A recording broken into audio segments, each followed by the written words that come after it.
السلام علیکم احباب، زیب نساء زیبی آپ سے مخاطب ہوں، اور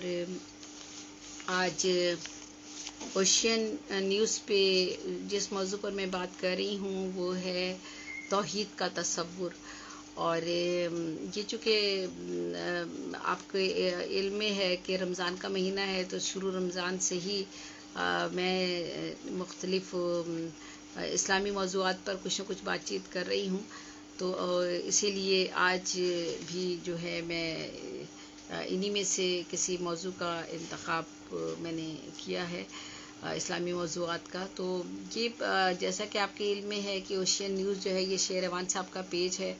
اور ان کے پیج پر میں اردو نامہ کے عنوان سے جو ہے مختلف پروگرام پہلے ادب کے حوالے سے کر رہی تھی، لیکن اب چونکہ رمضان تھا تو پھر میں نے اسلامی موضوعات کا انتخاب کیا تاکہ خود بھی کچھ سیکھ سکوں، اور جو کچھ میں سیکھوں اسے بھی تھوڑا سا آگے بھی بڑھا سکوں۔ تو یہی میں نے تھوڑی سی کوشش کی ہے۔ تو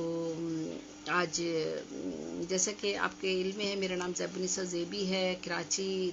پاکستان سے میرا تعلق ہے، اور اس وقت اصل میں شاید وہ آواز میں طاقت اور جوش و جذبہ نظر اس لیے نہیں آ رہا کہ بالکل نڈھال تھکاوٹ اور اس کی وجہ سے، صحت بھی اور تھکاوٹ کی وجہ سے بھی، لیکن بہرحال جو میرا موضوع ہے آج کا وہ ہے توحید کا تصور۔ تو اوشین نیوز پہ آج یہ میں بات کر رہی ہوں۔ دیکھیں، اعتقاد توحید یا وحدت کا جو نظریہ ہے وہ کیا ہے، اور ہم مسلمان ہیں، ہمارا جو ایمان ہے وہ ہے، سب سے پہلا جو ہمارا عقیدہ ہے وہ یہ ہے کہ اللہ پر ایمان لانا، اور اللہ جو ہے وہ اس کی ذات کے حوالے سے، ذات و صفات کے حوالے سے ہم جانتے ہیں کہ وہ تنہا ہے، بے نظیر ہے، بے مثل ہے، اور اس کی ذات میں کسی کو شامل نہیں کیا جا سکتا۔ اس کی ذات میں کسی کو بھی شامل کرنا جو ہے وہ شرک کہلاتا ہے، اور وہ جو ہے وہ کفر ہے، اور اسی لیے کہا گیا ہے کہ اس کا نہ کوئی بیٹا ہے، نہ وہ کسی سے جنا گیا ہے، تو نہ اس کا کوئی ہمسر ہے، نہ اس کا کوئی ساجی ہے، وہ یکتا ہے، تنہا ہے، وہ سب کچھ دیکھتا ہے، سب کچھ سنتا ہے، سب کچھ جانتا ہے، غیب کا علم اسے حاصل ہے، غیب کی باتوں کا وہ علم جانتا ہے۔ اگر کوئی اور یہ دعویٰ کرے کہ مجھے غیب کی باتوں کا علم ہے تو وہ جو ہے وہ یہ گناہ عظیم میں شامل ہے، کیونکہ وہ یہ دعویٰ نہیں کر سکتا۔ غیب کا علم یا جو باتیں اللہ تعالیٰ جانتا ہے، جو اسرار، جو رموز، جو راز، سب اللہ تعالیٰ کے علم میں ہے، ہمارے اختیار میں کچھ بھی نہیں ہے۔ اور یہی عقیدہ ہے کہ اللہ ہے، واحد ہے، اور اس کی وحدت پر یقین رکھنا ہر مسلمان کا جو ہے وہ سب سے پہلا عقیدہ جو ہے اس کا یہی ہے۔ عقیدات جو ہمارے ہیں مسلمانوں کے، جو بنیادی عقائد ہیں، ان پر تو میں الگ سے ایک پروگرام کر چکی ہوں، لیکن آج صرف میں توحید کے ہی حوالے سے بات کر رہی ہوں۔ تو یہ ارشادات اللہ تعالیٰ میں ایک ارشاد یہ بھی ہے کہ آپ کہہ دیجئے کہ اللہ کے سوا آسمانوں اور زمین میں جو کوئی بھی ہے اسے غیب کا علم نہیں ہے۔ سورہ نمل میں یہ کہا گیا ہے، اور اسی طرح پھر کہا گیا سورہ جن میں کہ اللہ ہی غیب کا جاننے والا ہے، اور وہ اپنے بھید کسی پر ظاہر نہیں کرتا۔ تو نفع و نقصان، غیب کا علم جاننا، سبھی کچھ اللہ کے قبضے میں ہے۔ انسان کو زندگی دینا، انسان کی زندگی کا ہمارے ایک زندگی سے دوسری زندگی میں منتقل ہونا، یہ سب چیزیں جو ہیں ہماری اللہ کے اختیار میں ہیں، اور ہمارا اس پر پکا ایمان ہے۔ اگر ہم اپنے ایمان سے ذرا بھی ہمارا ایمان اور یقین جو ہے وہ ڈگمگا جائے تو اس کا مطلب ہے کہ ہم اللہ جو سے ہم جو ہے ہمارا ایمان جو ہے وہ ڈگمگانے کا مطلب یہ ہے کہ ہم شرک کے زمرے میں آ جائیں گے اور کفر کے زمرے میں داخل ہو جائیں گے۔ تو حاجت روائی کا بھی جو ہے وہ صرف قدرت کو حاصل ہے۔ وہ ہر ایک کی حاجتیں روا صرف قدرت کر سکتی ہے، وہی ہماری دعائیں سنتا ہے، وہی فضل و کرم کرنے والا ہے، اور وہی جو ہے، اور جو شخص غیر اللہ کو پکارتا ہے اور اس سے مدد مانگتا ہے تو وہ جو ہے وہ شرک کرتا ہے۔ تو حاکم الحاکمین جو ہے وہ صرف رب کریم کی ذات ہے، اور ارشاد باری تعالیٰ ہے کہ سن لو اسی کے لیے ہے پیدا کرنا اور حکم دینا، برکتوں والا ہے اللہ جو سارے جہانوں کا مالک ہے۔ اور پھر ارشاد ہوتا ہے کہ حکم سوائے اللہ کے کسی اور کا نہیں، اس کا فرمان ہے کہ اس کے سوا کسی اور کی بندگی نہ کرو، یہی صحیح دین ہے، لیکن بہت سے لوگ اس بات کو نہیں جانتے۔ سورہ یوسف میں یہ بات کہی گئی ہے۔ اسی طرح بار بار جو ہے اس بات کی اہمیت کو اور اس بات کا جو ہے وہ یقین، ہمارا ایمان جو ہے وہ اسی بات پر ہے، اور اعتقاد بھی اسی بات پر ہے کہ اللہ واحد ہے، اور اس کی ذات جو ہے اسی پر ایمان لانا جو ہے وہ ایک مسلمان ہونے کی دلیل ہے۔ تو اگر ہم اس میں کہیں بھی کسی بھی جگہ، تو توحید جو ایک جانی پہچانی ایک حقیقت ہے، ایک واضح حقیقت ہے، اور اس کا عقل اور علم اور عقل اس کا تقاضا کرتا ہے کہ قرآن توحید کا سب سے عظیم اور مستند اور پرزور داعی ہے۔ توحید کا جامع اور مکمل اور واضح تصور جو ہے وہ قرآن نے ہی ہمیں پیش کیا ہے، یہ ہمیں کسی اور کتاب میں نہیں مل سکتا۔ قرآن توحید کی پرزور دعوت دیتا ہے اور علم و دلیل کی روشنی میں ثابت کرتا ہے کہ نوع انسانی کی فلاح و بہبود اسی حقیقت سے وابستہ ہے کہ وہ قلب کو پورے انشراح کے ساتھ خدا کی توحید کو قبول کرے، اور جرأت اور عزم کے ساتھ اس کا اظہار کرے، اور قلب و دماغ کو شرک کی ہر آمیزش سے پاک کر لے، اور کامل یکسوئی کے ساتھ اور شہادت دے، اور توحید کی بنیاد پر اپنے فکر و عمل کی جو ہے وہ تعمیر کرے۔ تو توحید کو ماننے کا مطلب ہے کہ ہم اس بات کا اعتراف کریں کہ خدا ایک ہے۔ یہ کوئی فلسفہ نظریہ نہیں ہے، یہ اس کا صرف دماغ سے تعلق نہیں ہے، یا صرف دل سے تعلق نہیں ہے، نہ یہ کوئی انقلابی نظریہ ہے۔ توحید پہ ایمان لانے والے جو ہے وہ یہ جانتے ہیں کہ رب کریم کی ذات جو ہے وہ کیا ہے، اور رب کریم نے ہی کس طرح یہ دنیا تخلیق کی ہے، اور اس دنیا کو عملی نمونہ بنانے کے لیے یہاں پر جو حضور صلی اللہ علیہ وآلہ وسلم کو جو ہے وہ زمین پر اتارا گیا، اور آخر النبی زماں انہیں قرار دیا گیا، تاکہ وہ ہمیں اللہ تعالیٰ کی طرف سے بھیجے گئے علم کے بارے میں اس کی تشریح اور توجیہ واضح طور پر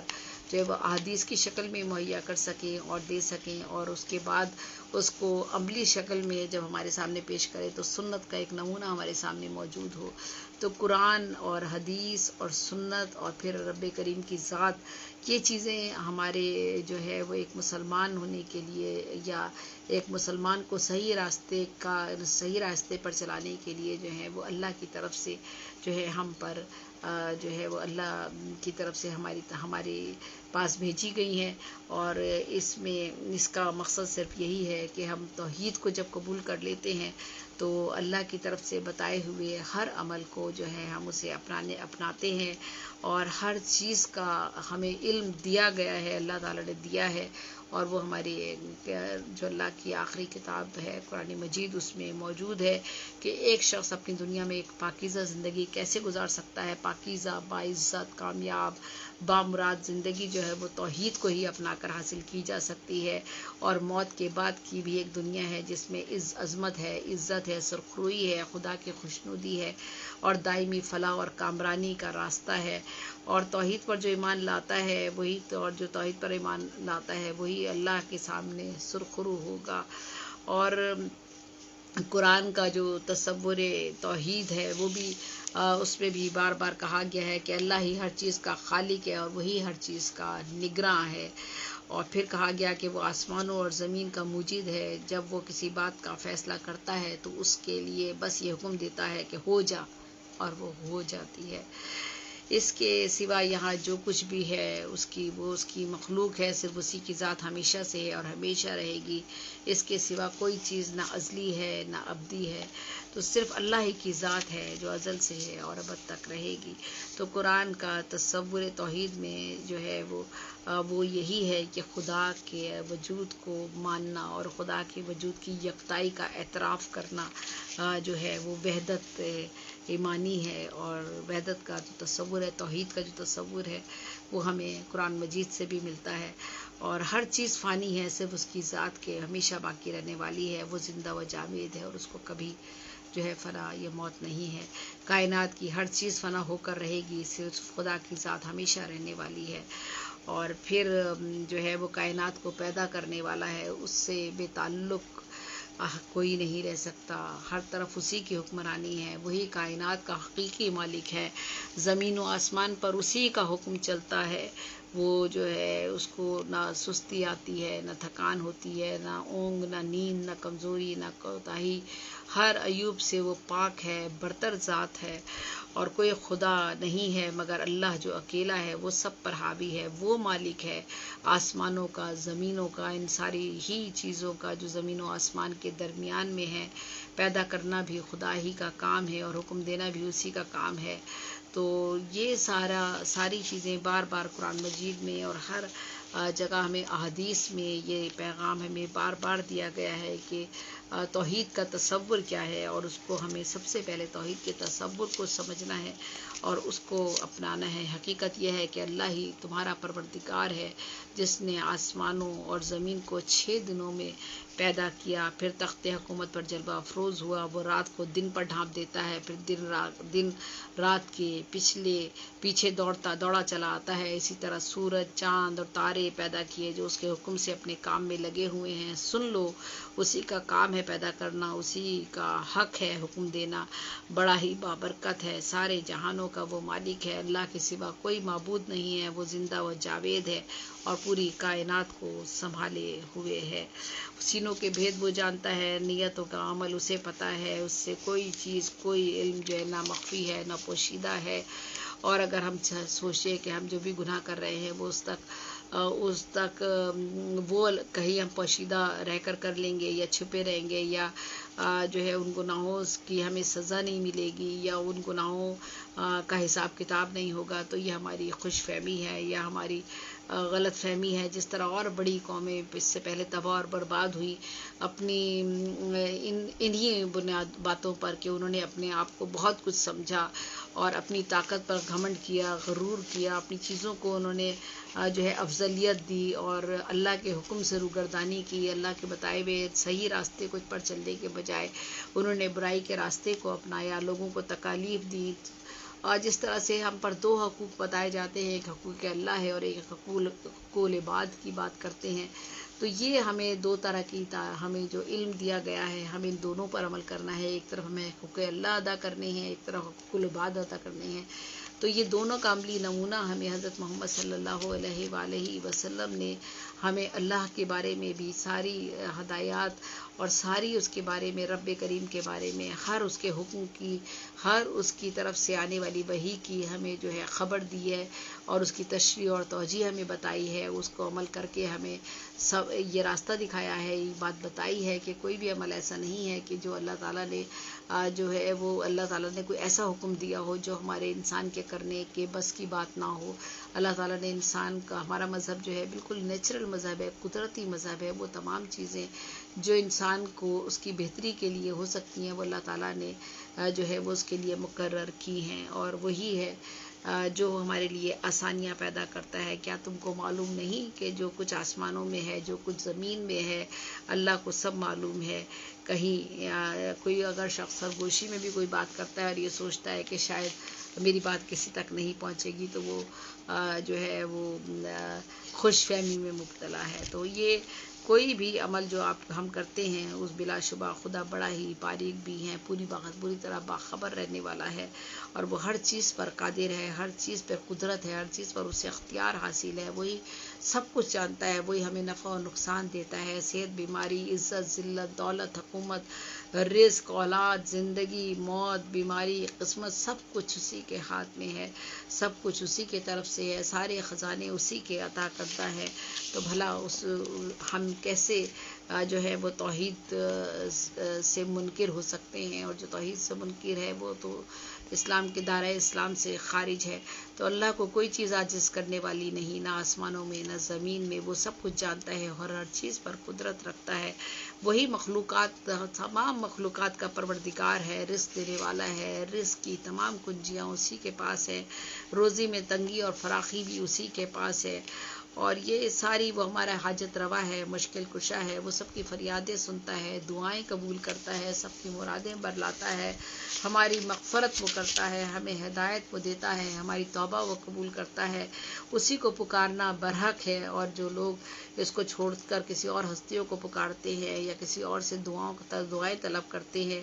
یا ان کے آگے ہاتھ پھیلاتے ہیں تو وہ جو ہے خسارے میں ہے۔ تو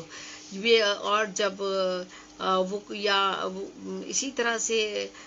یہ پورے کیا سماج جتنے بھی اللہ ہی معبود ہے، اس کے سوا کوئی معبود نہیں۔ اب آپ کے رب کا قطعی فیصلہ ہے کہ صرف اسی کی بندگی کرو، اسی کے سامنے جھکو اور کسی کی بندگی نہ کرو، نہ سورج کو سجدہ کرو، نہ چاند کو، نہ اللہ کو صرف اللہ کے لیے صرف سجدہ ہے جس نے ان سب کو پیدا کیا ہے۔ تو ہدایت دینا صرف اسی کا حق ہے اور وہی ہم کو ہدایت دے، ہمیں فرما بردار بنائے۔ مقتدر اعلیٰ جو ہے وہ رب کریم کی ذات ہے۔ کسی بھی ملک میں یعنی کسی بھی اسلامی ریاست میں کوئی حاکم نہیں ہوتا،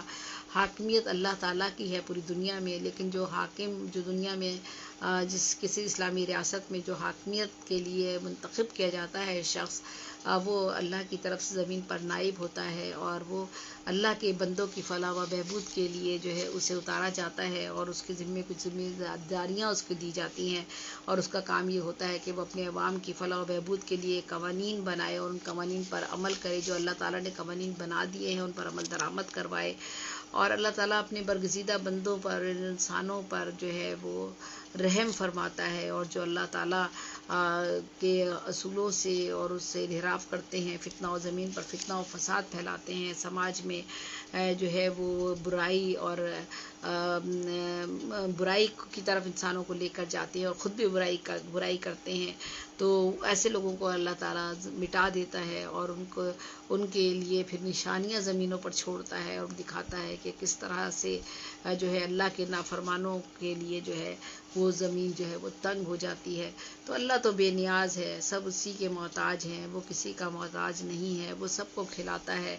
اس کو کوئی نہیں کھلاتا، وہ کھانے پینے کی حاجت سے بے نیاز ہے، باز پرس کرنے والا اور اچھے برے اعمال کے مطابق بدلہ دینے والا صرف اللہ ہی کی ذات ہے۔ تو یہ ساری چیزیں یعنی جب ہم وحدت کی بات کرتے ہیں، جب ہم توحید کی بات کرتے ہیں اور توحید کیا ہے اور خدا کا وجود اور اس کے بارے میں جب ہم بات کر رہے ہوتے ہیں، تو یہ تمام سچائی، یہ تمام حقیقتیں ہم پر روز روشن کی طرح آشکار ہیں، اور تمام چیزوں کا جو ہے وہ ہمیں علم جو ہے وہ قرآن مجید میں عطا کر دیا گیا ہے کہ خدا ہی تو ہے جس نے زمین کو تمہارے لیے ٹھہرنے کی جگہ اور آسمان کو چھت بنا دیا۔ اگر رب کریم چاہے تو یہ آسمان جو ہمیں اوپر نظر آتا ہے وہ نیچے آ گرے اور زمین نہ رہے، لیکن یہ وہ رب ہے، وہی جانتا ہے کہ خدا ہی ہے جس نے زمین کو ہمارے لیے، انسانوں کے لیے ٹھہرنے کی جگہ بنایا اور آسمان کو چھت بنایا اور ہماری صورتیں بنائیں اور صورتیں بھی اچھی اچھی بنائیں اور ہمیں پاکیزہ چیزیں کھانے کے لیے عطا کی۔ یہی اللہ ہے جو ہمارا پروردگار ہے، بس بہت بڑا عظمت و برکت والا ہے۔ خدا سارے جہانوں کا پروردگار ہے، پوری زندگی وہی زندگی کا سرچشمہ ہے، اور وہی جو ہے جس کو وہی جو ہے وہی بندگی کے لائق ہے، اور اسی کی مخلصانہ بندگی اور اسی کا حکم ماننا جو ہے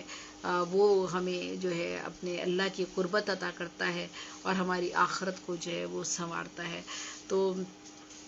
بالکل اسی طرح سے کہ دیکھیں جب ایک انسان جو ہے وہ جب دنیا میں آتا ہے تو کس طرح سے اللہ تعالیٰ اس کی کس طرح سے ایک معمولی سے چیز کو کس طرح سے جسم عطا کرتا ہے، تمام حواس عطا کرتا ہے، گوشت عطا کرتا ہے، ہڈیاں اس کی بنتی ہیں، تمام اعضاء اس کے بنتے ہیں، اور پھر وہ ان میں جان ڈال دیتا ہے، پھر اس میں شعور، تمیز، علم و بصیرت، عقل و فہم اور تمام قوتوں سے اس کو نوازتا ہے، طاقت اسے عطا کرتا ہے۔ تو یہ سب توحید کے دلائل ہیں، اور یہ سب توحید کے مظاہر ہیں جو ہمیں نظر آتے ہیں، غور و فکر کرتے ہیں جب ہم، تو ہمارا یقین اور ہمارا ایمان جو ایک اللہ پر ہے وہ ہر مسلمان کا پختہ ہے اور وہ ہمیشہ پختہ ہی رہتا ہے۔ تمہارا خدا ایک ہی ہے، اسے رحمان اور رحیم کے سوا کوئی دوسرا خدا ہے ہی نہیں۔ اس کائنات کی نشانیوں پر اگر غور کرو اور تو تم پر ساری حقیقتیں جو ہے بلا شبہ واضح ہو جائیں گی۔ اس کا نظم و ضبط چلانا پوری دنیا کا اور سیاروں کا، ستاروں کا، زمین کی گردش، ہوا، پانی، بادل، سورج، چاند، ان گنت عوامل ہے، زبردست ان کے درمیان ایک تعلق ہے، ایک کشش ہے، کائنات کی بے حساب جو ہے وہ قوتیں ہیں، ان سب کو کس طرح سے ایک توازن میں ہے، کس طرح ایک خانہ دنیا ہے جو چل رہا ہے، کیسے یہ ساری اسی رب کریم کی ایک حکمت ہے۔ اگر وہ چاہے تو یہ سارا نظام جو ہے پل بھر میں درہم برہم ہو جائے، تباہ و برباد ہو جائے، سب کچھ ختم ہو جائے۔ اگر زمین و آسمان میں اللہ کے سوا کوئی دوسرا ہو تو زمین و آسمان کا نظام بگڑ جائے گا، برباد ہو جائے گا۔ اور صرف وہی ایک پاک و برتر ذات ہے اور عرش کا وہ رب ہے اور ان ساری باتوں سے وہ واقف ہے، اور وہ سارے ہی ہر جو عمل ہے، ہم جو بھی کچھ کرتے ہیں وہ اسی کے حکم کے مطابق ہمیں کرنا چاہیے جو اس نے ہمیں حکم دیا ہے، اور تبھی ہم اللہ کی ذات پر، اس کی وحدت پر اپنے یقین کا اظہار پوری طرح سے کر سکتے ہیں۔ ورنہ زبان سے صرف اقرار کر لینے سے تو مسلمان ہم ہو جاتے ہیں، لیکن کیا ہم عملی طور پر اس کے احکامات پر عمل کرتے ہیں یا نہیں کرتے ہیں؟ ان چیزوں کو بھی ہمیں مد نظر رکھنا ہوگا، اور اس کی طاقت کے سامنے جو ہے ہمیں اپنا سر جھکانا ہے، اور اس کی طاقت اور اس کی محبت اور اس کی قدرت اور اس کی جو اللہ تعالیٰ کی قربت ہے اسی کو حاصل کرنا ہے، اور یہ سب اسی وقت ممکن ہے جب ہم اس کے احکامات پر عمل کریں گے۔ تو اللہ کے سوا تو کوئی معبود نہیں ہے، وہی ہے زندہ و جاوید ہے، اور تمام کائنات کا سیرا وہی سنبھالا ہوا ہے۔ اسے نہ اونگ آتی ہے، نہ وہ سوتا ہے، وہ آسمانوں اور زمینوں میں جو کچھ ہے سب کچھ اسی کا ہے، اور سب اس کی ذات ہی بلند و بالا ہے، وہی صاحب عظمت ہے، وہی ہم سب کا محافظ اور نگہباں ہے۔ وہ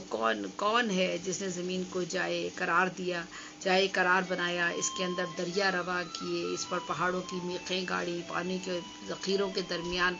سے پردے حائل کیے؟ کیا اللہ کے ساتھ کوئی اور ان کاموں میں شریک ہو سکتا ہے؟ بالکل بھی نہیں۔ تو یہ صرف کام اللہ ہی کر سکتا ہے۔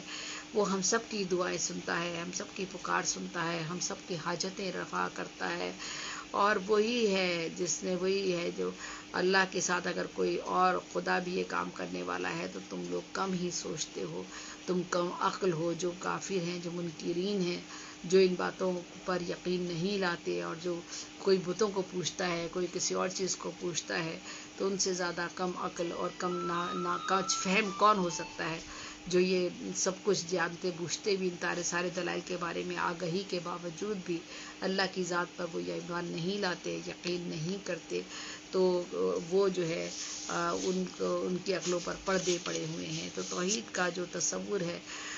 وہ توحید کا تصور، بندگی کا تصور، یہ اللہ تعالیٰ کا جو ہے وہ ہمیں اسی پر عمل کرنا ہے، اور حضرت محمد صلی اللہ علیہ وآلہ وسلم نے عمل کر کے جو ہے وہ اپنے ایک عمل کے ذریعے یہ بات ثابت کی ہے کہ اللہ نے جو حکم دیا ہے لوگوں کو اس پر عمل کرنے سے انسان کی بھلائی ہے، دنیا میں امن و امان ہے، انسان کی کامیابی کا سہرا یہی ہے، انسان کی آخرت بھی اسی سے سدھرے گی، اور آخرت میں بھی وہ اللہ کے سامنے سرخرو ہوگا، اور روز محشر جو ہے وہ اللہ کے سامنے جو ہے جب حساب کتاب کے اعمال نامے لے کر کھڑا ہوا ہوگا انسان، تو وہ رب کریم کی ذات ہے جو اسے معاف کرے گی یا اسے معاف کر سکتی ہے، تو لیکن وہ اسی صورت میں ہوگا جب ہم دنیا میں اس کے بتائے ہوئے راستے پر چلیں گے، اور جو ہے ہم اس کی وحدت پر پوری طرح یقین رکھیں گے اور ایمان لے کر آئیں گے۔ اگر اس میں ذرا بھی کہیں ہم ڈگمگا جاتے ہیں، اور یا صرف ہم زبان سے تو اقرار کرتے ہیں لیکن عملی طور پر اس کا اظہار نہیں کرتے، تو پھر دوسری صورت میں ہمیں اس کا خمیازہ بھگتنا پڑے گا، جس طرح اس سے پہلے قوموں نے یا اس سے پہلے لوگوں نے جب اللہ کی یکتائی سے، اللہ کی وحدت سے اور توحید کے نظریے سے انکار کیا، تو وہ تباہ اور برباد کر دی گئیں اور ان پر کیسے کیسے عذاب نازل ہوئے. اور یہ ساری چیزیں میں مختلف جو پیغمبروں کے حالات اور واقعات ہیں ان میں ان چیزوں کا بھی میں ذکر کر رہی ہوں اور ان پیغمبروں کا بھی ذکر کر رہی ہوں، ان واقعات کا بھی ذکر کر رہی ہوں، تاکہ کم ایک طریقے سے وہ ساری باتیں جو اس سے پہلے ہو چکی ہیں وہ ہمارے سامنے آ جائیں اور ہمیں اندازہ ہو جائے کہ دیکھیں اللہ تعالیٰ جو ہے اس کی نشانیاں کس کس طرح سے موجود ہیں. جو اللہ کا فرم و بردار ہے اور جو توحید پر یقین رکھتا ہے اور کامل یقین رکھتا ہے اور اسی کے مطابق عمل کرتا ہے، اللہ تعالیٰ اس کو دنیا میں بھی اور آخرت میں بھی جو ہے وہ سرخرو کرتا ہے. تو آج یہ میں جو جتنی بھی بات آپ کے ساتھ کر رہی ہوں اس سب کا مقصد یہی تھا کہ بہت ساری چیزیں ایسی ہیں جو ہم زبان سے تو اقرار کرتے ہیں، بات کرتے ہیں، لیکن عملی طور پر جب مظاہرہ کرنے کا وقت آتا ہے، عملی طور پر عمل کرنے کا وقت آتا ہے، میں بھی اسی میں شامل ہوں. ہم بھی انسان ہیں، کیا کریں، بہت سے خطائیں کرتے ہیں، گناہ کرتے ہیں اور غلطیاں کرتے ہیں، لیکن وہ رب کریم ہے، اس کی ذات غفور الرحیم ہے، وہ معاف کرنے والا ہے. لیکن توبہ بھی اسی صورت میں قبول ہوتی ہے. میں نے توبہ پر بھی ایک پروگرام کیا تھا. توبہ بھی اسی صورت میں قبول کرتا ہے وہ رب کریم جب ہم یہ طے کر لیں کہ جو ہم سے غلطی ہوئی ہے وہ غلطی ہم دوبارہ نہیں کریں گے. لیکن بہرحال انسان ہے اور اللہ تعالیٰ سے مغفرت کی دعا بھی مانگتے ہیں، اللہ تعالیٰ کے سامنے سر بھی جھکاتے ہیں، اپنی خطاؤں پہ شرمندہ بھی ہوتے ہیں اور اس بات کا احساس بھی رکھتے ہیں کہ ہاں یہ غلطی ہے اور ہم نے غلطی کی ہے، یہ گناہ ہے، یہ جو ہم نے کیا ہے، یہ خطا ہماری بڑی ہے. جھوٹ بھی بولا ہے تو وہ بھی ایک گناہ ہے. تو کچھ گناہ صغیرہ ہیں، کچھ گناہ کبیرہ ہیں، جو بھی ہیں ہم جس طرح سے بھی جو بھی ہم سے سرزد ہو جاتے ہیں ہمیں انہیں اللہ کے ہی سامنے سرنگو ہو کر سربسجود ہو کر اور سچے دل کے ساتھ ہمیں معافی مانگنی چاہیے اور کوشش کرنی چاہیے کہ ایک اچھے انسان بن سکے تاکہ سماج میں امن و امان قائم ہو سکے. تو بس زیب نثار زیبی کو اجازت دیجیے. اللہ حافظ، اللہ نگہبان. انشاءاللہ زندگی رہی، صحت رہی تو کل پھر مختلف 2-3 نئے موضوعات کے ساتھ الگ الگ پیج پر میں آپ لوگوں سے بات چیت کروں گی اور خود بھی کچھ علم حاصل کروں گی اور آپ لوگوں تک بھی پہنچانے کی کوشش کروں گی. اگر کہیں کسی جگہ کچھ خامی کمی بیشی رہ جاتی ہو تو اسے معاف کر دیجیے گا، درگزر کیجیے گا. بہت بہت شکریہ. گل نواز بہت بہت شکریہ آپ کا. جی بالکل، مجھے آپ سب لوگوں کی دعاؤں کی بہت ضرورت ہے اور اللہ تعالیٰ صحت عطا کرے، ہم سب کو صحت و سلامتی کے ساتھ رکھے. ہم تو زندگی کے اب اس اسٹیج پر ہیں کہ ہمیں اپنے اگلے پل کا نہیں پتہ کہ کیا ہونے والا ہے، لیکن بہرحال اب اس وقت تو پوری زندگی جو ہے، پوری دنیا میں زندگی جو ہے وہ موت کے نرغے میں ہے. تو وہ رب کریم ہے، معاف کرنے والا ہے. ہماری جو خطائیں ہیں، جو گناہ ہیں اور جو اللہ تعالیٰ جو ہے وہ غفار الرحیم ہے. اللہ تعالیٰ ہمیں اس وبا سے نجات دلائے، پوری دنیا کے لوگوں کو نجات دلائے اور اپنی رحمتیں اس کی جو ہے ہم پر وہ نازل فرمائے اور ہمیں بھی یہ توفیق عطا کرے کہ ہم دل سے توبہ کریں اور وہ ان کاموں کو جو برائی کے کام ہیں جو سرزد ہمارے اطراف میں ہو ہی رہے چلے مسلسل جاری ہیں، جو لوگ جو کر رہے ہیں وہ کر رہے ہیں، اس سے باز آتے ہی نہیں ہیں. تو یہ اللہ کا عذاب اسی طرح سے پھر نازل ہوتا ہے. اللہ تعالیٰ اسی طرح سے ناراضگی کا اپنا اظہار کرتا ہے. ہم بھی سب شامل ہیں اسی میں. اللہ تعالیٰ معاف کرے ہم سب کو اور ہم سب کو اللہ تعالیٰ اپنے حفظ و امان میں رکھے. آمین ثم آمین. پاکستان زندہ باد، پاکستان پائندہ باد. اللہ حافظ، اللہ نگہبان.